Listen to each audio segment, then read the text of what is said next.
Bom, bem-vindo a todos. Nós estamos iniciando mais um evento da terceira edição da Semana de Inovação, com a correalização do governo do Estado de Minas, representado pela CEPLAG, pela SEDE, pela CEF e pela Fundação João Pinheiro. Meu nome é Ivanise, eu sou um profissional da Prodenge há mais de 30 anos e hoje sou anfitriã deste evento. A Inova, a Semana de Inovação, tem como objetivo debater temas inovadores e fomentar o compartilhamento de conhecimento. Este ano, a Inova traz 7 trilhas de conhecimento com 77 eventos envolvendo palestras, hands-on e meetups, e muito mais. Eu tenho o prazer e a honra de iniciar o evento Desafios do Setor Aeronáutica e Inovação, que faz parte da trilha de conhecimento e tecnologia. Para conduzir este evento, contamos com a participação mais que especial do Maurílio Albanese Novaes Júnior. O Maurílio, vou apresentar a vocês, começando por uma informação muito importante. Ele é um belo-horizontino de nascença e de coração. E ele tem a família dele, mora aqui, a mãe, os irmãos. Ele é casado com Osana e tem uma filha, Gabriela, de 5 anos. Nesse momento, como a maioria de nós, está trabalhando em home office, né, Maurílio? Então, ele é graduado em Engenharia Elétrica pela Universidade Federal de Minas Gerais e pela Universidade do Texas. Ele é mestre em Engenharia Aeronáutica pelo ITA e ele fez um curso de Gestão e Liderança pela Fundação Dom Cabral. Funcionário de carreira desde 2003 na Embraer. Hoje ele é responsável pelo desenvolvimento tecnológico da Embraer. Maurílio, desde já, em nome da Prodenge, eu agradeço a sua presença e com muita honra passo a palavra para você fazer a sua apresentação. Muito obrigado. Eu que agradeço enormemente a Prodenge pela essa oportunidade de estar aqui com vocês, e como você disse, para mim é um grande prazer conectar com pessoas de Belo Horizonte, né? Eu tenho um coração realmente belo-horizontino, estou sempre aí em Belo Horizonte. Infelizmente, com a pandemia, né, eu tenho evitado ir na casa da minha mãe, mas eu tenho, de fato, um coração bem próximo aí a Belo Horizonte. Meus grandes amigos e família estão aí, tá? Então, eu vou compartilhar aqui com vocês alguns desafios do setor da aviação, né? Assim como trazer um caso de inovação da Embraer e como que a aliança com a academia e com o governo, né, se faz necessário nesse processo. Então, vou compartilhar aqui com vocês alguns slides. Então, começo pelos desafios do setor aeronáutico. O setor aeronáutico é um setor em que a gente está sempre muito conectado com a vanguarda tecnológica, né? Os desafios, eles são não só locais, mas são desafios globais. Alguns que eu vou citar aqui, né, destacadamente, temos a questão da autonomia, é um grande desafio atual, não só porque permitem veículos cada vez mais autônomos, mas eventualmente com um único piloto, single pilot, isso representa um ganho enorme de produtividade com a redução do custo que nós temos com a presença da tripulação. A questão da eletrificação, também muito relacionada a um valor da Embraer, que é o da responsabilidade socioambiental, né? A eletrificação ela busca bastante o mercado de redução de emissões de carbono. A eficiência operacional e flexibilidade também está muito linkada a essa questão da consciência socioambiental, porque ela possibilita, através de um tráfego aéreo mais otimizado, a redução do consumo de combustível, trazendo as rotas mais específicas de ponto a ponto, sem ter aquelas esperas, sem ter um caminho um pouco mais longo. Eu vou trazer um pouco termos mais fáceis para a gente conversar. Tá? A parte de inteligência artificial e ciência de dados também está muito ligado não só a parte de autonomia, de otimização, mas também a parte toda de manufatura, né, 4.0. Então, a inteligência artificial, a tomada de decisões é um desafio enorme para a aviação. Materiais e manufatura avançada, então estão conectados com a inteligência artificial, e materiais também, né, com uma consciência sustentável e materiais mais leves que possibilitam uma eficiência maior para a aeronave. A questão da sustentabilidade ambiental que eu comentei, né, tanto na busca por propulsões não só de combustíveis de origem fóssil, mas também, né, de outras alternativas, como eletrificação, o uso de hidrogênio, muito associado à questão da sustentabilidade ambiental.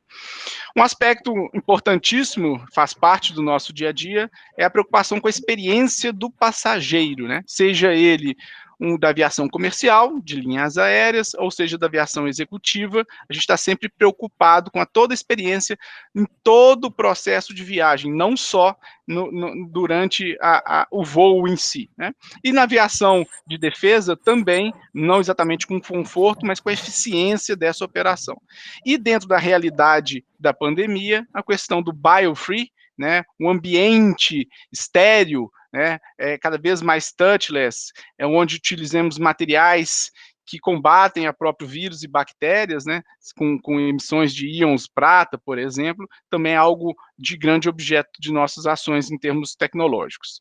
E a eficiência do sistema da aviação como um todo, não só a rota da aeronave, a própria aeronave, mas toda a infraestrutura. Quando a gente está falando de eletrificação, quando a gente está falando de autonomia, tem que ter toda uma infraestrutura capaz de prover essa eficiência no ambiente da aeronáutica.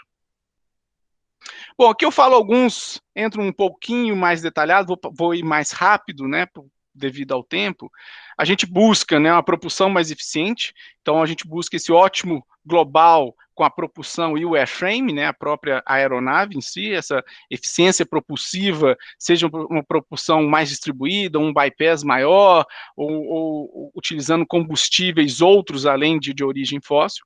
Sistemas inteligentes, com capacidade de tomar as decisões em determinados níveis, até se chegar ao nível totalmente autônomo, né? Hoje, nas aeronaves que nós voamos, já tem os pilotos automáticos, existem níveis de automação, a gente busca cada vez o aumento desse nível de automação, que está relacionado com o item também de automação do cockpit. Melhorias aerodinâmicas, aeroelásticas, né? Isso é um desafio desde o início da aviação. Estruturas mais leves e sustentavelmente amigáveis, né? A gente pensa em todo o ciclo dessas estruturas, de todo o equipamento que nós usamos, e o gerenciamento da saúde dos sistemas, né? Para a gente não ter uma manutenção recorrente, tão forte, que a gente para o avião para fazer essa manutenção, e sim o monitoramento da saúde dos equipamentos, e a gente faz essa troca preventiva no momento adequado, aproveitando o equipamento enquanto ele está com saúde por o maior tempo possível. Essa são itens que contribuem para a produtividade das nossas aeronaves. O sistema da aviação, como eu disse, né, a infraestrutura por trás, ela é objeto também de tecnologia e de nossa atuação, né? Não só no controle do tráfego aéreo, mas toda a estrutura que apoia a operação das aeronaves. Sustentabilidade ambiental, um dos nossos grandes pilares e desafios. Comentei aqui, novos sistemas de propulsão, sejam eles híbridos, sejam eles hidrogênio, seja elétricos, são possibilidades que nós exploramos. Combustíveis alternativos, em breve, uma longa história em combustíveis alternativos, tenho muito orgulho de dizer, né, que no início dos anos 2000, o Ipanema, a gente tem um Ipanema a álcool, então foi a primeira aeronave do mundo voando com combustível não fóssil. Então, a gente tem muito orgulho disso, sempre fez parte da nossa preocupação da Embraer, né? A gestão dos resíduos, então a gente pensa desde a concepção do produto até então, a fase ganhando maturidade, depois o phase-out e até o descarte da aeronave. Então, toda essa gestão, não só da aeronave em si, mas dos equipamentos que estão dentro dela, a gente tem muita preocupação nesse ciclo total. Tá? Materiais ecologicamente corretos e descarte também são considerados. A experiência do passageiro, né, um ponto, aqui eu trago uma imagem de um projeto que nós fizemos no desenvolvimento tecnológico, né, de pensando no passageiro, no ambiente do futuro para o passageiro, aviação executiva nesse caso específico, né, mas isso se aplica a todas as aviações. A conectividade rápida e confiável, então o passageiro quer se sentir como uma extensão do seu escritório, né, da sua casa. Então, esta é a ideia, não só na aviação executiva, na comercial, e em defesa também a conectividade é fundamental, né? A qualidade do ar de cabine, então a gente controla para minimizar os efeitos da altitude, né? A gente controla através do delta PSI, da delta pressão dentro da cabine, para a gente minimizar esses efeitos, e também, dentro dessa realidade, todo o controle da qualidade do ar, né? Então, a utilização de filtros antivirais, né, os filtros EPAs, que a gente fala, né? Então, também são preocupação constante nossa. A questão de ter privacidade e uma cabine bio-free, também, né, hoje muito atual isso, a gente está trabalhando fortemente, já resolvemos alguns problemas em termos da pandemia, né, para poder facilitar a operação, viabilizar a operação, tanto da desinfecção quanto da utilização de materiais que são intrinsecamente biofree, né, através de nanotecnologia, e como eu disse anteriormente, também ambientes touchless, né, então um lavatório touchless, por exemplo, uma cabine touchless, onde cada vez menos o contato com a superfície. E, naturalmente, para o conforto e experiência do passageiro, também a redução do ruído. E aí, aqui eu também aproveito para falar que a gente trabalha muito com tecnologia para redução do ruído externo, aquilo que causa, né, a sociedade em torno do aeroporto. Tá? A questão da eficiência operacional e flexibilidade, aqui eu estou trazendo até o C390 Millennium, né, nossa último desenvolvimento de defesa e segurança, plataformas cada vez mais versáteis, né, capazes de fazer missões cada vez mais complexas e distintas, através, inclusive, na tecnologia do uso dual, né, tecnologias que têm aplicação no mundo militar e no mundo civil, sistemas cada vez mais autônomos, né, com competências de tomadas de decisões também mais inteligentes, mais descentralizadas, né? A gente tem desde piloto automático, como eu comentei, até ambientes em que sejam realmente uma aeronave de tomada de decisões autônomas, mas antes passam por single pilot, passa por tomadas de decisões remotas, passa por controle enxame, né, ou seja, uma aeronave controlando as aeronaves que estão voando ao lado. Então, existem várias, um roadmap para se chegar numa aeronave full autônoma, né? E, obviamente, a comunicação resiliente, né? Imagine numa operação militar a necessidade de ter uma comunicação forte, persistente e que não seja suscetíveis a ataques que de fato acontecem nas nossas realidades, né?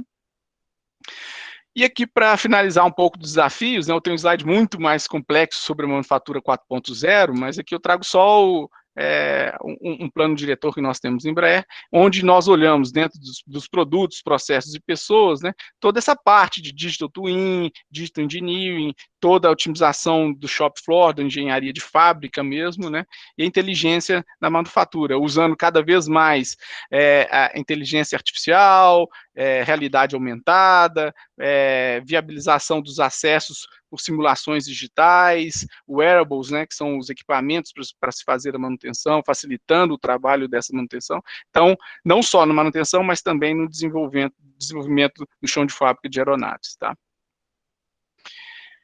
Bom, então, assim, esses são alguns desafios. Nós também trabalhamos com os verticais dentro da Embraer para buscar essas inovações, né, que são necessárias. Como eu disse, na aviação a gente está constantemente tangenciando novas tecnologias, estamos na vanguarda tecnológica, né? Mas agora, então, falando de inovação, né, eu não vou trazer aqui os verticais, nós temos 9 verticais, mas para não ocupar mais nosso tempo, nós endereçamos com foco esses diferentes desafios através dos verticais que nós definimos dentro da organização, né? Nós acreditamos que a inovação ela não é centralizada, ela é descentralizada, mas há a necessidade, né, de uma orquestração, né, de uma coordenação de todas as frentes de inovação. Inovação você não faz sozinho, eu vou falar um pouquinho mais nos próximos slides, tá? Mas antes de falar, eu queria chamar a atenção de um desafio que nós temos no Brasil.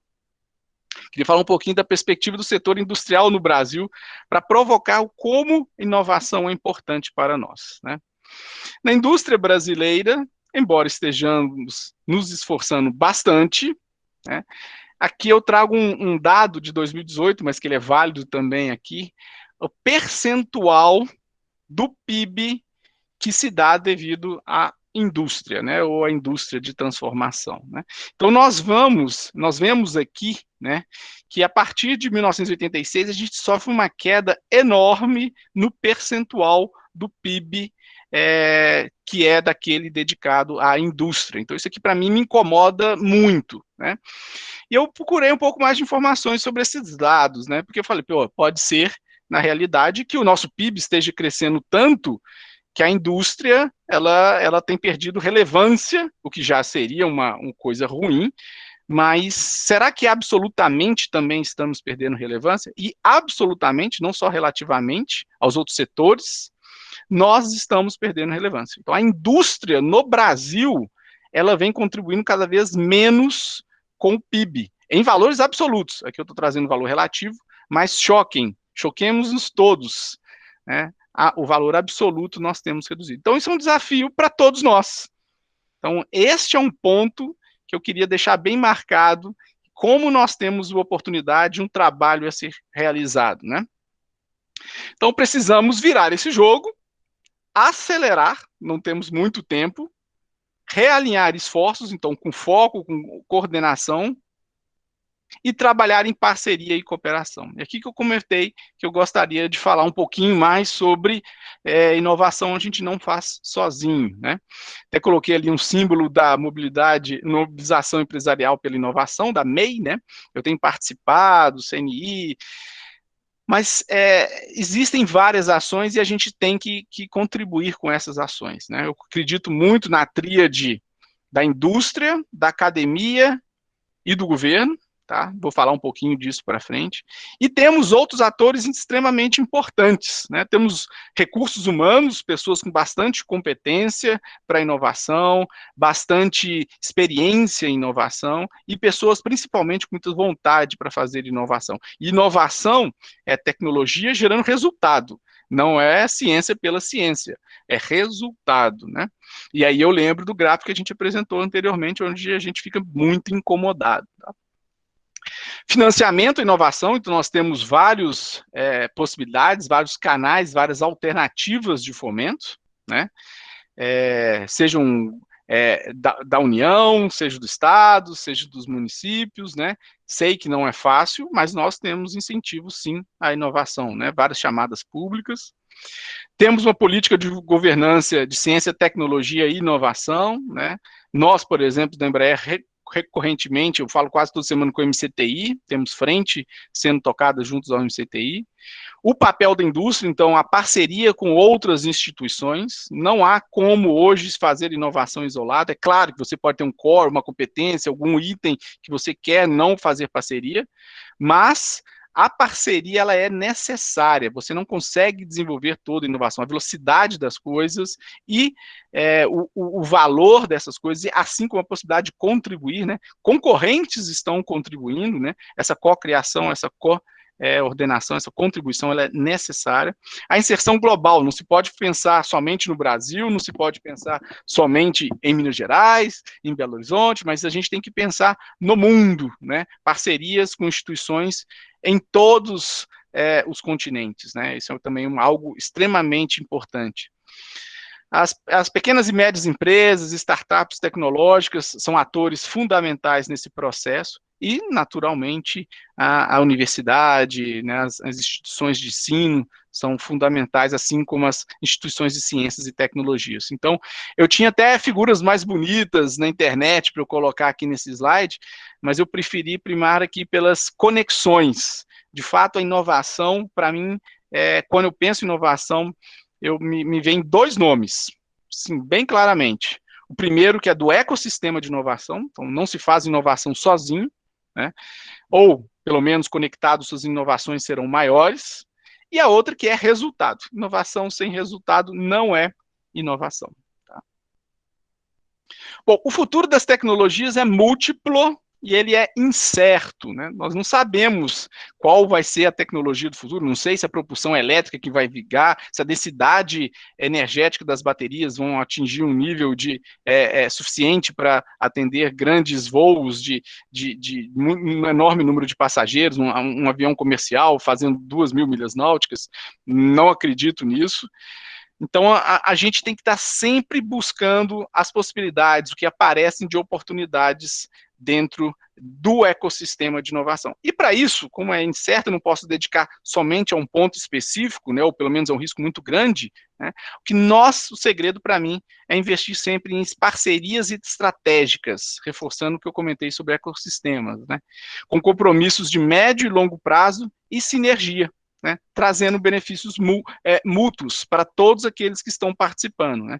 Então aqui eu trago a tríade, governo, indústria e universidade. É outra mensagem que o modo da Embraer trabalhar é muito conectado a essa tríade, né. Então, sabemos cada vez menos o apoio financeiro, governamental está cada vez mais restritivo, né. A gente não usa recursos governamentais para desenvolvimento de produto, não se pode fazer isso, mas para o que a gente chama de PDPC, que é Pesquisa e Desenvolvimento Pré-Competitivo, que tem um transbordamento para toda a sociedade, não só para o setor aeronáutico, mas para toda a sociedade daquilo que se cria, né, geração de empregos e tal. Então, isso é a base, isso precisa ter o papel do governo também fundamental, e eu vou trazer até o que a gente chama de Vale da Morte, nesse nome feio, mas como o papel do governo se faz necessário em fases bem importantes no desenvolvimento da tecnologia, né. A participação das universidades, ela de novo, é essencial, a participação desses três, né? Eu tenho participado junto à MEI, né? Felizmente tenho tido essa oportunidade. A gente tem recentemente trabalhando nas implementações das diretrizes curriculares nacionais em engenharia, né? Então, a universidade mais conectada com a indústria mais conectada com a universidade, trazendo, né, o norte, quais são os desafios para que ali sejam desenvolvidas, né, em habilidades, em competências, a formação dos novos profissionais na área de engenharia. É claro, sem, e uma coisa não concorre com a outra, isso é ponto pacífico, né? Sem deixar a parte técnica, o conhecimento teórico básico que precisa acontecer, mas habilitando, né, menos expositivo e muito mais um aprendizado ativo, né? E com o norte conectado com a indústria, laboratórios, metodologias conectadas com a indústria. E o papel fundamental da indústria, né, viabilizador do mercado, trazendo o norte e puxando essas tecnologias, né, em parceria com a universidade e com o governo. Então, essa tríade, para mim, é um aspecto que pensar em inovação, quando eu me propus a falar um pouco de inovação, não poderia deixar de mencionar, né? Aqui eu trago o conceito de um grande desafio, né, que é o chamado Vale da Morte, esse nome um pouco feio. Mas para tecnologias de baixa maturidade, a gente usa um termo de TRL, né? Tecnologias de baixa maturidade, a própria academia ela consegue investir em laboratórios e pesquisas, então ela tem um custo mais baixo. Então, os resultados, a motivação para investir, ele é alto, né? E o Brasil é um ambiente rico, né? O mundo tem muito ambiente rico também dentro das universidades nesse aspecto, tá? Entretanto, quando você vai para um TRL ali de 5, 6, 7, né, você começa a ter a necessidade de fazer demonstração dessas tecnologias. E aí é quando a universidade não tem mais condições, dinheiro para fazer isso. E a indústria, ela vê, poxa, não vou aplicar isso no meu avião, tem muito risco ainda nessa tecnologia, eu não vou aplicar dinheiro para o ganho de maturidade dessa tecnologia específica, porque eu não vejo, ainda está muito longe da sua aplicação, não quero bancar isso, né? Então, existe, por outro lado, a necessidade de um nível de investimento significativo para se fazer a demonstração dessas tecnologias. Então, este é o Vale da Morte, porque aí a academia não consegue patrocinar, a indústria não patrocina, porque ela está mais interessada naquilo que eu posso aplicar em meus produtos e serviços, então aquilo fica perdido. Então, é o famoso Vale da Morte. Quando você tem uma tecnologia que está com TRL 7, 8, 9, que é bem próximo à aplicação, né? Touchscreen, a empresa de celular, né, quando ainda não tínhamos o touchscreen, falou, pô, não, eu vou investir nessa tecnologia, porque investindo aqui, daqui a 2 anos daqui a 3 anos eu vou ter isso aplicado a um produto, eu vejo muito valor, né? Trouxe apenas um exemplo, que não pode ter sido até um exemplo muito feliz, mas aí você tem a motivação da própria indústria para bancar aqueles custos, porque ele vai ver essa aplicação em produto e vai ver em mercado, vai poder ter o payback deste investimento, certo? Mas então o Vale da Morte, por isso que eu falei, é essencial ali a participação, por exemplo, de instituições de fomento governamental que patrocinem aquela fase crítica ali entre o TRL 4 e o TRL 7, tá? Esse é um desafio também enorme na inovação. Eu vou trazer aqui um caso que eu considero de bastante sucesso, né? Estou checando o horário aqui, eu tenho alguns minutos ainda, né? De inovação, no caso da Embraer, tá? Que é o sistema de comando fly-by-wire, né? Que não são feitos por cabos, mas sim pelos comandos através de fly-by-wire, né? São um comando elétrico, onde se atua, mandam-se sinais para os atuadores, eles fazem esses comandos das superfícies de controle da aeronave, né? A superfície de controle, para explicar um pouco no ambiente aqui, é aquilo que faz a aeronave mudar a sua atitude, a sua posição, né? Então a gente tem os profundores, tem os lemes, tem os ailerons que fazem a aeronave fazer as suas mudanças nos 3 eixos, né? Então, este sistema, ele permite infinitas vantagens, né, by-wire, infinitas vantagens para as aeronaves, né? E isso é um diferencial competitivo para as aeronaves Embraer, né? Lá com a primeira geração dos jatos comerciais E1, né, não estou falando do 107 do Brasília, não estou falando do Bandeirantes, não estou falando do 145, mas dos E-Jets, que muitos de vocês, acredito, já voaram, né? Nós tínhamos o fly-by-wire, mas ele não era o full fly-by-wire, não era o by-wire malha fechada, não tínhamos toda a integração e o ganho de proveito de termos, né, um computador gerenciando todo esse controle à luz dos comandos do piloto. Então, a gente teve que fazer uma evolução para ter o que a gente chama de full fly-by-wire, né? Ou a malha fechada do by-wire, permitindo os melhores ganhos, o que traz segurança, o que traz conforto, o que traz eficiência, minimiza superfícies de controle. Então, você tem um ganho competitivo muito forte por ter essa tecnologia. Isso nasceu, né, quando a gente investiu, né, em pesquisa e desenvolvimento, muito ali desde 2006. Tá? Claro que tem um desenvolvimento antes, para não ser full by-wire, mas pelo menos já ser by-wire já tinha, mas a partir daquele momento nós decidimos e investimos bastante no desenvolvimento, essa inovação. E por que eu disse que é uma inovação? Porque trouxe resultados concretos. Né? O Praetor 500 e 600, que antes eram o Legacy 450 e 500, são os jatos executivos de menor porte no mundo que tem a tecnologia by-wire. Então, essa é um diferencial competitivo para esses produtos. Na parte de segurança, se você tem a perda de um motor numa decolagem, o controle dessa simetria já é automático pelo computador, o controle da atitude da aeronave. Então, a eficiência, né, você trabalhar com estabilidades mais aumentadas, então isso traz diferenciais competitivos, menor consumo para a aeronave, né? No caso do C390 Millennium, muitos conhecem como KC390, né, quando tem a questão do reabastecimento, também é uma aeronave full by-wire, então aquele investimento feito lá, ele traz retorno nas aeronaves atuais. Então nós temos também um sistema de controle by-wire para o C390 Millennium, que é um diferencial forte, competitivo em relação às aeronaves atuais. E o próprio E2, que são as aeronaves 190, 195 que já estão, né, sendo comercializadas com bastante sucesso no mercado, né, eles já trazem essa tecnologia, né, e aqui na foto é interessante, vocês podem observar o E1 para o E2, como o bypass, né, como o motor ele aumenta a área do motor, né? Ou seja, a gente também, a questão da sustentabilidade, muito preocupada aqui, você tem a variação da quantidade de movimento pela massa que entra, né? Não tanto pela velocidade, o delta velocidade, né? Então, ali você tem também a preocupação de redução de consumo de combustíveis. Mas o sistema by-wire é uma inovação que eu trago, que foi investido em ciência, em tecnologia, que depois foi aplicado em produtos e, portanto, tornou-se uma inovação. Tá? Depois a gente pode explorar mais nas perguntas e respostas. Espero ir mais rápido aqui para que a gente possa interagir mais, que eu acho que é a parte mais rica. Outro ponto que eu chamo muito a atenção, né, eu falei da tríade, né, dentro de inovação, para mim, não existe inovação sem a participação, de novo, das agências de fomento, da indústria e da academia. Não é que não existe, mas ela fica muito prejudicada. E eu vou falar um pouquinho da parceria indústria-academia, que é o PE, nosso programa de especialização em engenharia, né, que a Embraer tem desde 2000, né? 2001, os primeiros que formaram, né?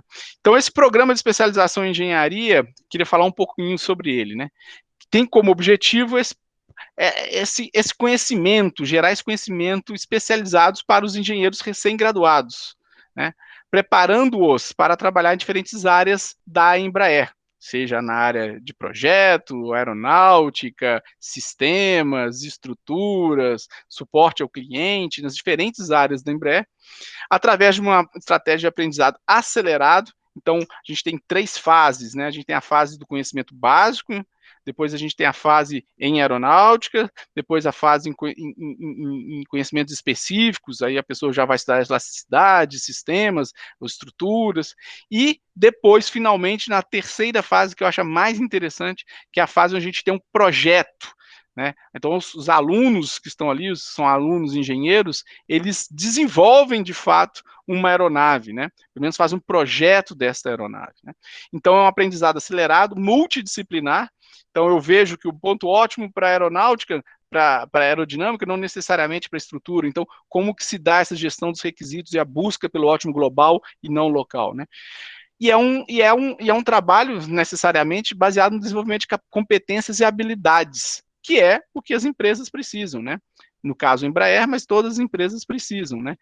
Trabalhar em time, a questão da ética, da coerência, da responsabilidade socioambiental, de trabalhar a questão da liderança, os grupos têm líderes, né? Então a gente trabalha com esse ganho de competência, o aprendizado ativo, fazendo e aprendendo, né? Então isso é um exemplo forte dessa parceria, onde o ITA tem participado ativamente com a Embraer, né? Essa parceria ITA-Embraer, que existe há vários anos, né? Ela é muito reforçada através do PE, né? Hoje nós temos, já entraram na Embraer 1.596 engenheiros, e estão para entrar agora em janeiro, fevereiro, mais 30 engenheiros. Então a gente vai já passando de 1.600 e já tem outra turma, turma 28, que está formando também mais 30 que devem entrar no meio de 2021. Essa parceria, ela é muito forte, então ela tem a contribuição de engenheiros experientes da Embraer. Eu bato o olho aqui, eu reconheço vários deles que têm trabalhado conosco.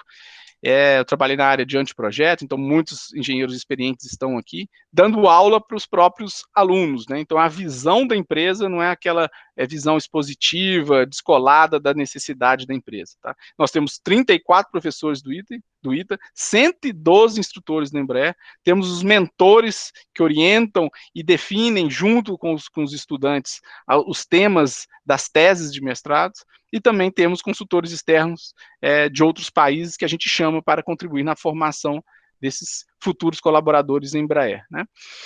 Eu comentei um pouquinho, então a gente tem a fase 1 e 2, onde de fato é de bastante aprendizado, mas nesse aprendizado já há uma metodologia ativa, de atuação desses colaboradores, futuros colaboradores e já engenheiros formados, né?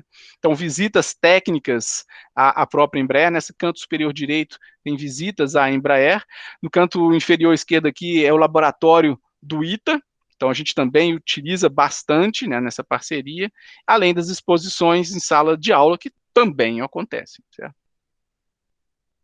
A fase 3 é a fase que eu mais gosto, que é o Learning by Doing, o mão na massa, onde se estimula muito a inovação. A empresa, a Embraer, tem muita preocupação com a questão da propriedade intelectual, patentes, isso é uma coisa que a gente trabalha bastante também. Então, esta geração de inovação vem muito daí, né, de se estimular a fazer, aprender, buscar a solução de problemas reais. Aí nasce a inovação, certo? Então, um ambiente de trabalho multidisciplinar, cada vez mais, eu digo, né, dentro da organização, as caixinhas, né, as áreas, as caixinhas cada vez mais significam menos. Essa interação, essa colaboração é que é a grande riqueza, né? Aqui no ensaio no CTA, no DCTA atualmente, validando soluções para uma aeronave, aqui no caso era até uma aeronave unmanned, né, uma aeronave com a pilotagem não se fazia dentro da aeronave, mas remotamente pilotado. Temos as aulas, né, as mentorias, os estágios, e, de fato, são modelos que foram criados pelos próprios alunos e foram testados em túnel de vento e simulações de ambientes reais da aviação, né? São simulações através de ferramentas que são utilizadas na própria Embraer. Então, os próprios alunos já utilizam, já vão se familiarizando com a realidade da empresa, tá? As competências e habilidades desenvolvidas no PE, e eu acho isso totalmente ligado à questão da inovação, são as metodologias ativas, que eu comentei, Além disso, na graduação dos alunos, a gente promove o aerodesign. Alguns alunos de vocês devem ter participado de aerodesign, participei também de aerodesign como juiz, né? Metodologias de ensino baseadas em projetos, prática e uso de laboratórios, aí que vem a inovação, não é dando aulas expositivas apenas, nada contra as aulas expositivas, eu sou muito defensor da teoria, mas a prática é coexistente, né? A gente não precisa falar um ou outro, são os dois, é I, né? Proximidade do ambiente de ensino e ambiente profissional, não havendo desse descolamento, né? Então, isso é um papel da empresa e da indústria, né? Da indústria, desculpa, e da academia, porque ela precisa as duas estarem conversando. As diretrizes curriculares nacionais nos trazem muito sobre isso, né? O trabalho em time e essa visão holística do ótimo global, né? Então, as pessoas aprendem, né, a obedecer compromissos, a ter disciplina, a comandar, a ser comandado por um par, né? Não é seu chefe, né? É um colega de trabalho, mas você, naquele momento, ele está exercendo uma atividade de líder, como que eu posso contribuir? A responsabilidade socioambiental também fundamental nesse ambiente, né? A ética, respeito e postura são itens que imprescindíveis, né? A gente está falando de parcerias estratégicas de longo prazo, né? E não existe parceria a longo prazo sem confiança, sem a ética, sem o respeito, né? Ferramentas, simulações e modelagens, como eu comentei, ligados à realidade das empresas, né? No caso que a gente usa no PS, são as mesmas ferramentas usadas pelos profissionais da empresa. O trabalho, de fato, um projeto na fase 3 é multidisciplinar e complexo, né? A multidisciplinaridade vem de se fazer um novo avião, então todas as tecnologias, todas as áreas estão ali com choque de requisitos, e ali a gestão do que seria o ótimo global, né? E, obviamente, a gente não passa apenas pela viabilidade técnica, né, que é o grande parte do engenheiro, mas um engenheiro completo, para mim, ele precisa ter o custo bem claro na cabeça, assim como qual o valor de mercado. Para de pé um business plan com esse custo de aeronave, com esse preço da aeronave, né? Quantas aeronaves eu poderia vender se eu fizesse esse ou aquele desenvolvimento? O que traz valor se eu colocar nessa aeronave? Traz mais custo do que valor ou traz mais valor do que custo? Então, essa visão o engenheiro precisa ter, e isso está muito associado à inovação. Eu estou falando engenheiro, mas necessariamente se aplica a várias outras profissões. É porque aqui a gente está falando do curso de formação de engenheiros, tá? Parcerias internacionais, aí é que eu trago algumas da academia, mas necessariamente eu reforço, né? As parcerias institucionais com empresas também é fundamental, assim como as agências de fomento e órgãos governamentais, né, sejam eles da União, do Estado, dos municípios, e até entidades sociais que estimulam a questão da inovação. Tem a MEI, por exemplo, né, sociedade civil. Fundamental o ecossistema. Para mim, de novo, quando eu falo em inovação, eu penso em resultado e ecossistema. Outro ponto importantíssimo na inovação, né, é a disseminação do conhecimento. Um aprende com conhecimento gerado, ele tem uma ideia diferente, o outro pega essa ideia, vê um ponto diferente, gera até uma patente, consegue aplicar isso em uma outra realidade. Então, tendo resultado é uma inovação, né? Na gestão dessa inovação dentro da Embraer, desse conhecimento, que é uma empresa muito grande, né? Então, nós promovemos anualmente o SET, né, que é o Embraer Technology and Innovation Seminar. É o seminário de inovação e tecnologia da Embraer, tá? Onde as inovações, os novos projetos que são criados são compartilhados com todos os colaboradores. Então, a gente tem uma agenda, tem determinados itens, e aí as pessoas que têm interesse naquele tema procuram e se familiarizam com aquelas soluções que foram desenvolvidas, tá? Artigos, inventores, quando a gente fala, tem a questão também muito associada de patentes, né? As exibições de mockups, de POCs, né? Proof of Concepts, que são sempre trazidas também, palestras, mesas redondas, então a gente estimula muito essa troca de informação e essa disseminação do conhecimento. Outro ponto também, na gestão do conhecimento, que é crítico para a inovação, trata-se de uma empresa tão grande, né, que a gente tem, por tecnologia, as comunidades de prática. Então, imaginem os senhores, né? Nós temos aviação comercial, executiva e defesa. Alguém está lá atuando mais na defesa, outro mais na comercial.Esse trânsito é muito constante na BR, essa flexibilidade é muito constante e boa, mas o que está sendo desenvolvido em um pode ajudar no do outro. Então, os colaboradores lá da tecnologia de estruturas, eles têm uma comunidade de prática que reúnem-se com uma certa frequência e agenda, onde trocam as experiências sobre aquilo que está sendo realizado em uma ou outra unidade de negócio, e os demais aprendem, não só aprendem, como dão sugestões, contribuem, trazem o problema e ali tomam-se algumas decisões, trazem algumas ideias. Então, ali é um ambiente de muita colaboração e aí saem muitas boas ideias e, eventualmente, algumas dessas tornam-se inovação. Então, isso é a comunidade de prática muito bem desenvolvida na Embraer e muito encorajada a acontecer. Então, todas as disciplinas, elas vão ter, né? Análise estrutural, projeto estrutural, aerocidade, MDO, que é a otimização, né, multidisciplinar, aeronáutica, aerovelocidade, aerodinâmica, propulsão. Todo esse time, eles se encontram, né, de uma determinada tecnologia e trocam suas experiências. Tá? Tem uma base de conhecimento e mais de 6.000 colaboradores já acessaram essa base de conhecimento. Nós temos mais de 100 comunidades de prática. Então aqui, né, queria reservar pelo menos 10 minutinhos para que nós pudéssemos conversar. Essa era o que eu queria apresentar em termos de slides para vocês. E agora eu queria conversar, trocar informações aqui, ideias, encorajar perguntas eventualmente, comentários, né? Não saberei todas as respostas, certamente, mas eu estou aqui para a gente poder conversar um pouquinho, se eu tivesse a oportunidade de fazer com vocês. Maurílio, nós vamos abrir as perguntas aqui. Em primeiro lugar, eu queria agradecer a você novamente, né, em nome da Prodenge, do evento, e obrigada a todas as pessoas que estão presentes. Nós temos aqui algumas perguntas, Maurílio. Legal. Da Larissa, especialmente, a Larissa fez duas perguntas. A Larissa pergunta o seguinte, Maurílio, bom dia, a Embraer está focando mais no desenvolvimento de seus E-Jets ou aviação executiva? Ou está empreendendo forças iguais para ambos? Bom dia, é Larissa, né, que fez a pergunta? Obrigado pela pergunta, Larissa.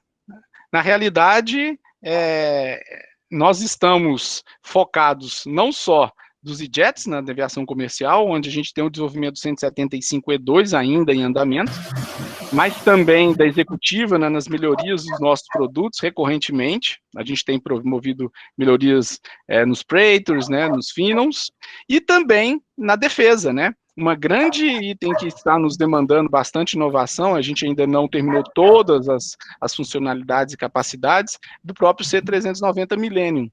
Então, como comentei, nós temos as diferentes unidades de negócio, nós somos compartilhados por unidades de negócio, cada uma delas com seus desafios, não só tecnológicos, mas em todos os sentidos, né, de cronograma, de atender os clientes. Estamos em todas as três frentes. E a parte do suporte à nossa frota em operação atual, também ela demanda bastante desenvolvimento, bastante tecnologia e atenção de todos os nossos times da Embraer. Então, eu diria que temos foco, realmente nas três unidades nós temos desafios dos produtos e também na parte de suporte à operação, que é a VSS, suporte e serviço. Tá? Realmente não tem, se eu pudesse falar assim, mas de qual que está demandando mais energia hoje, talvez na campanha do C390 Millennium, mas em todos os outros nós temos forte demanda por desenvolvimento também. Tá? Muito obrigado pela pergunta, Larissa. Completando, ela pergunta aqui também se a Embraer visa se aventurar na fabricação de aeronave wide body, né, esse wide nome? Wide body.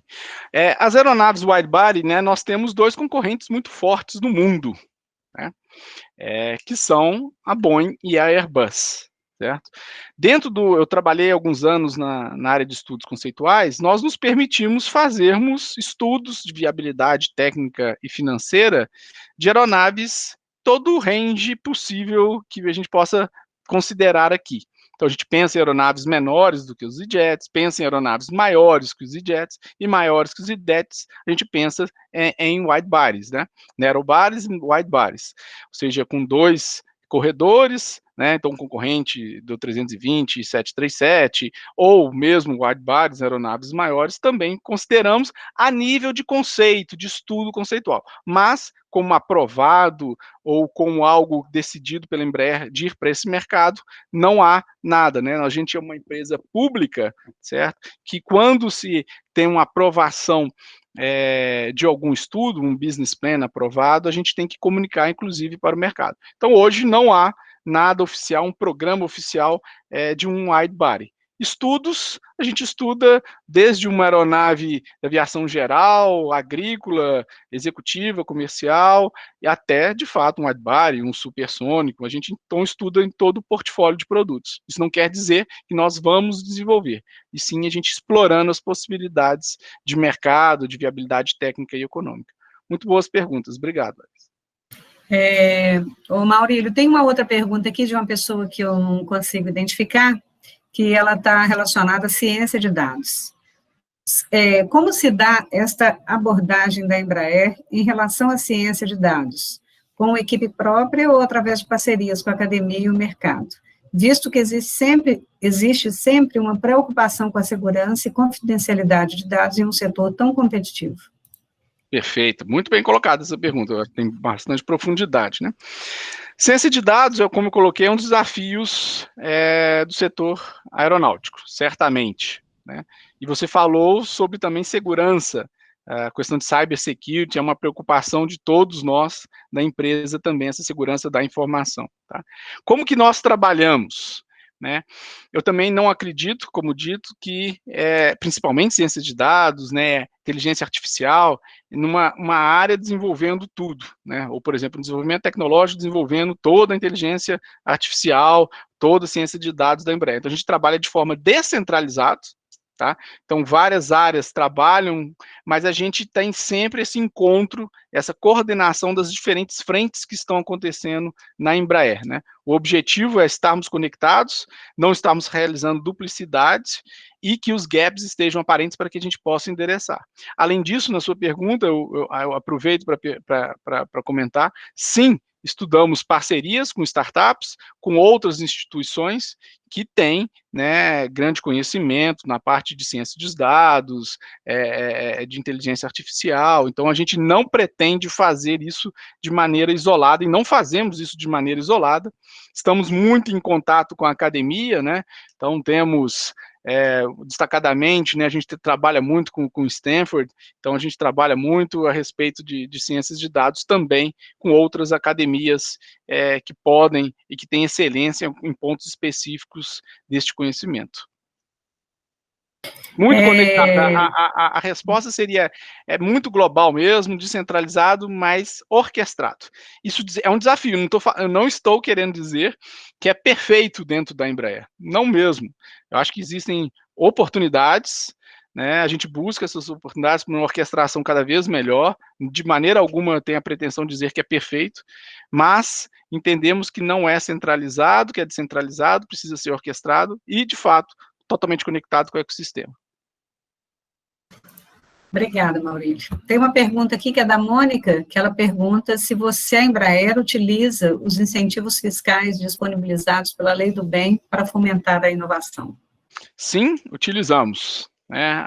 Utilizamos a Lei do Bem e a gente também, as chamadas públicas, né, aqui a FAPESP, FINEP, MCTI, nós também estamos sempre conectados, assim como outras instituições, né, e a gente vê isso, né, como um ganho para a sociedade, onde a tecnologia que está sendo desenvolvida não necessariamente é feito pela Embraer, mas sim com outras instituições junto no desenvolvimento, assim como o transbordamento, né, o resultante dessas tecnologias, desse conhecimento, para os outros setores da economia. Então, a gente trabalha, sim, com a Lei do Bem, voltando à especificidade da sua resposta, mas aproveito para explorar que a gente trabalha também com as agências de fomento que transcendem bastante a questão da Lei do Bem, apenas para também tirar proveito. No que diz respeito à pesquisa e desenvolvimento pré-competitivo. Reforço aqui que a gente não tem fomento, não pode, para o desenvolvimento de uma aeronave específica. Não.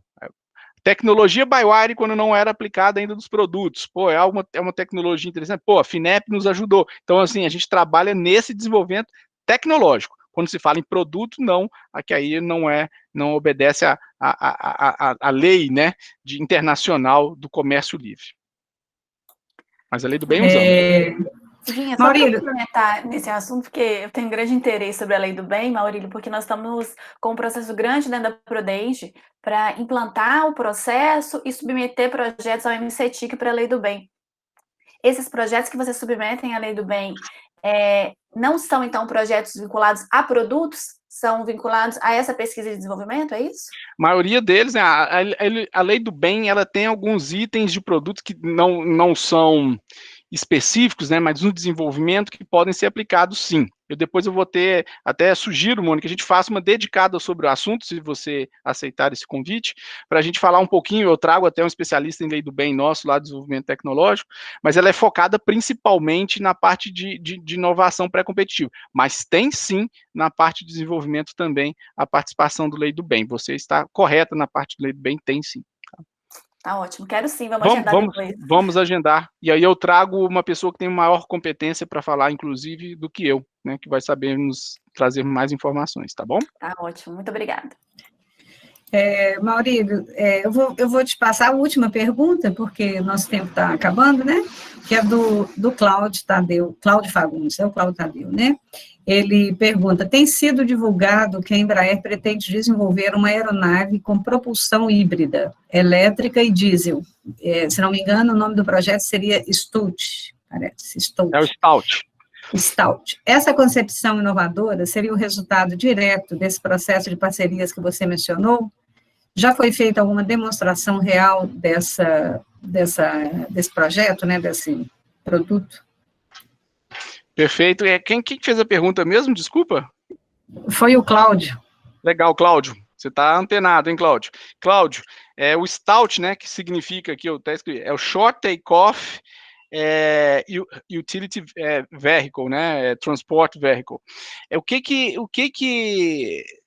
Que fase que ele está? Ele está na fase de anteprojeto. Tá? Nessa fase de anteprojeto, a gente está ainda trabalhando a concepção e validação, né, da viabilidade técnica, financeira e mercadológica dessa aeronave. Então, nós não temos ainda nada além de projeto. Então, essa aeronave ela não voou, não tem uma demonstração dela. Tá? Agora, da tecnologia, que é a sua pergunta, né, inteligente, inclusive, sobre a hibridização, nós estamos desenvolvendo, né, sim, conhecimento que possam alimentar o Stout. Tá? Então, quando a gente fala da propulsão híbrida, né, que é a eletrificação com combustível convencional, né, esse projeto de hibridização está muito ligado com o projeto de eletrificação. E aí sim temos tecnologias e a gente trabalha com building blocks. Por exemplo, nós temos o Ipanema, também deve ter saído recentemente, né? Vocês podem ter lido, né? A parceria com a EDP, tem a parceria com a VEG, então a gente trabalha em parceria no Ipanema elétrico. O Ipanema elétrico não é uma aeronave que nós vamos desenvolver para voar, não é isso, mas é um demonstrador de tecnologia. Como vão se comportar as baterias em voo, né? A questão do carregamento, a questão da vida útil, a questão da gestão térmica, né? Como que vai funcionar o inversor, o motor elétrico acoplado, como que vai se dar todo esse acoplamento propulsivo aeronáutico. Então, a gente trabalha, sim, com demonstradores para ganhar conhecimentos antes de aplicar em algum produto. Então, são bases, sim, em parcerias com outras instituições. A gente vai ganhando conhecimento, demonstrando, aumentando o nível do TRL dessas tecnologias, para, em algum momento, estar pronto para ser aplicado em um produto. Então, o Stout não voou, ele ainda está no papel, está ainda no PowerPoint, está ainda nos desenhos digitais, mas as tecnologias estão sendo evoluídas no sentido de um dia o Stout ter a capacidade de ter essa propulsão híbrido-elétrica. Tá? Boa pergunta, eu gostei muito dessa pergunta. Eu agradeço muito as perguntas, foram perguntas muito inteligentes. Eu deixei o meu e-mail no último slide da apresentação, que eu parei de compartilhar, né? Mas é Maurílio, sem acento, né? Maurílio.novaes, Novaes com E, @embraer.com.br. Eu ficaria muito feliz se alguma pergunta que tivessem, podem me encaminhar, ficarei muito, muito feliz se eu puder respondê-las aí. E com a Mônica, eu me comprometo, tá, a gente marcar uma dedicada sobre a lei do bem, que tem pessoas muito mais competentes do que eu para falar. Obrigada, Maurílio. Inclusive, eu acho que eu quero conversar outras coisas além da lei do bem. Essa questão do processo de inovação é algo que a gente tem muito ainda para amadurecer na Prudenge, e essa troca para a gente é muito rico. Eu tenho várias perguntas, então a gente conversa depois. Então, essa era uma pergunta que eu ia fazer, Maurílio, mas não preciso, que eu sei que é um grande desafio. É como que vocês chegam ao consenso de qual inovação utilizar num novo produto. Eu acredito que deve ser uma reunião, assim, daquelas muito complexas, porque são tantas hoje as ofertas de novas tecnologias, né? Não só as da engenharia, mas também as da computação, né, da ciência da informação e tudo mais, e esses grandes desafios que a gente tem, que foram citados aqui, que são a questão da segurança da informação, da segurança cibernética, num ambiente que é tão sensível, né, que qualquer interferência pode causar um problema seríssimo, né? Então, eu acredito que isso deve ser uma grande, talvez um dos maiores desafios, é como que você consegue convergir todas essas inovações para um produto final, né? Se você quiser falar um pouquinho, eu não ia fazer essa pergunta, não, mas eu fiz. Não é uma reunião, são várias reuniões complexas, tá? E começa bem antes. Antes mesmo da definição se entra ou não entra em um avião, né? Entra ou não entra num produto, não vou falar nem só avião, em algum serviço, né? Onde sempre se vai se ponderar os ganhos versus o risco que tem essa nova tecnologia, né? Antes mesmo, as discussões começam em quais tecnologias eu vou investir a minha cesta de investimento, de orçamento de inovação, né? Porque nós temos um orçamento para inovação, para desenvolvimento tecnológico, para inovação dentro da organização. Quais são aquelas tecnologias que eu vou apostar na prospecção, no ganho de maturidade, na demonstração? Então, as dúvidas já começam lá mesmo, bem antes, em quais as tecnologias que eu vou explorar. Eu vou focar mais em hidrogênio, mais em eletrificação, qual que eu vou focar? Eu não tenho todo o dinheiro do mundo, eu não tenho todas as pessoas do mundo, então, de novo, vem a questão da parceria muito forte. Mas e o foco? Se eu quiser fazer tudo, a gente usa uma frase muito constantemente, que quem quer abraçar tudo, não tem força, né? Não consegue apertar, não aperta. Então, a gente tem que também ser um pouco assertivo, pouco não, temos que ser bastante assertivo nessa definição de quais tecnologias explorar, e depois também tem essa fase, na aplicação de produto, quais que vamos aplicar. E você foi muito cirúrgica, é isso mesmo, tá? Não é uma reunião complexa, são infinitas e com vários gates, com várias etapas muito bem definidas de tomadas de decisões. Tá certo, gente. Eu acho que nós já estamos agora, de fato, caminhando para o fim do nosso evento, né?